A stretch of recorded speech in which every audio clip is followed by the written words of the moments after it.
Bom dia, pessoal. Aqui é Damário Máximo. Eu sou candidato a deputado federal pelo Partido Novo, pelo número 3008.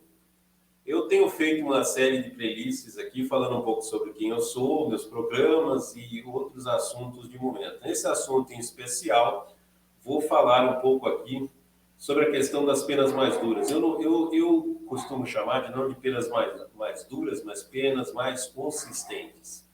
Nosso modelo de penas e punições no sistema penitenciário, ele sofre de uma série de circunstâncias de ideológicas, de momentos, de claras evoluções, evidentemente, não há tudo errado, há coisas muito positivas, a visão dos direitos humanos no termo de direitos humanos, realmente, e não uma visão excessivamente de cortesia, né? Afinal de contas, é uma pena, é algo imposto àquela pessoa que fez algo contra si mesmo, contra a sociedade ou contra os seus, de forma grave ou leve ou mediana, e ela tem uma pena a pagar por aquilo, no sentido de que ela reflita e ela entenda que aquilo não é aceito dentro da sua sociedade por uma série de razões. É complicado hoje falar até disso, porque a sociedade está um pouco no certo e no errado. Se está na lei, está certo. Se está na lei e fez contra aquilo, está errado. Se está na lei e fez em acordo com aquilo, está certo. Se não está na lei, depende. Não é assim, né? Por isso que está confuso o nosso sistema penal. Existe uma questão de linha moral, e linha moral não no sentido de regras, mas no sentido de que há uma linha moral no sentido do bem, daquilo que faz bem à pessoa, daquilo que faz bem ao outro, daquilo que faz bem à sociedade. Essa linha ela está um pouco, vamos dizer, distorcida no conceito, então as penas começam a ficar confusas.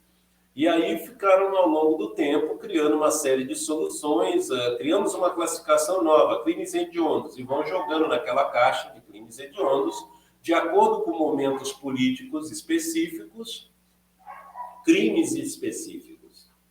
O que tira também, de certa forma, a visão do delito moral daquela questão, do delito material, do delito humano, se tira, porque entra tudo num cesto, tudo isso é crime hediondo. Agora, por que ninguém mais exatamente se lembra? Então, as penas precisam de uma revisão, elas precisam ter consistência, elas precisam efetivamente ser executadas. No nosso sistema hoje, uma pessoa pega 20 anos por um crime e ela, às vezes, está solta com um ano, às vezes com 2, às vezes com 3, depende de uma série de circunstâncias e alegações instrumentais da questão judicial. Até pode ser solta por questão de bom comportamento e excesso de ocupação. Então, nós precisamos, logicamente, isso ponderado com o crime cometido, mas nós precisamos trabalhar a efetiva consecução da pena.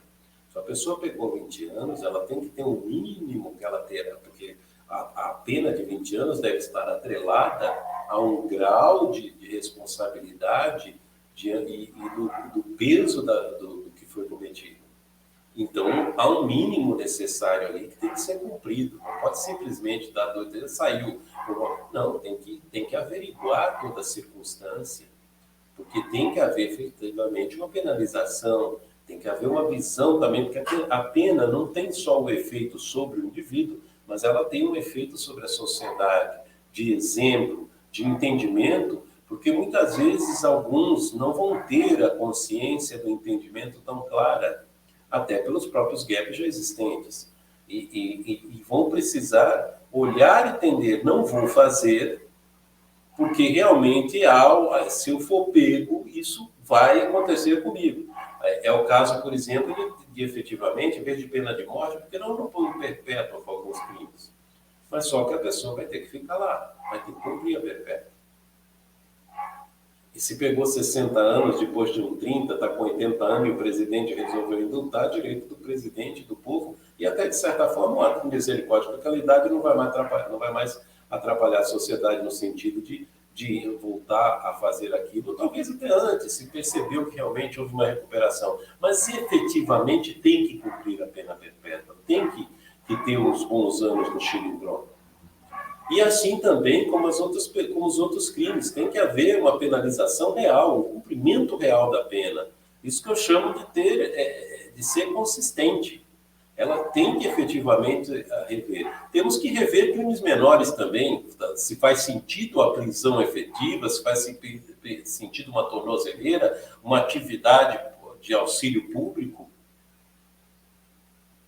Temos que rever essa questão toda estrutural e ter penas consequentes com o crime cometido. A gente teve agora, por exemplo, na questão do Lava Jato, com essa história toda de foro privilegiado, mas a gente teve também outras questões envolvendo ali a gravidade das penas, as imputações das penas.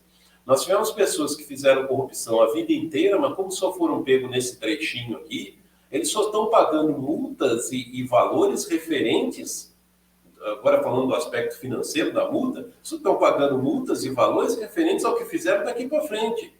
Mas qual o direito, já que ele cometeu um ato lesivo ao Estado que prejudica a sociedade, prejudica todos os brasileiros, por que não revisar toda a estrutura da coisa?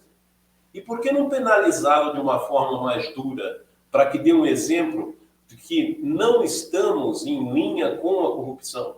Não aceitamos que uma pessoa exerça uma atividade pública, dada o poder que ela tem, dada a influência que ela tem, dada a atividade que ela tem, e se utilize disso para benefício próprio de outrem. Porque isso, indubitavelmente, prejudica a nossa sociedade, prejudica o outro.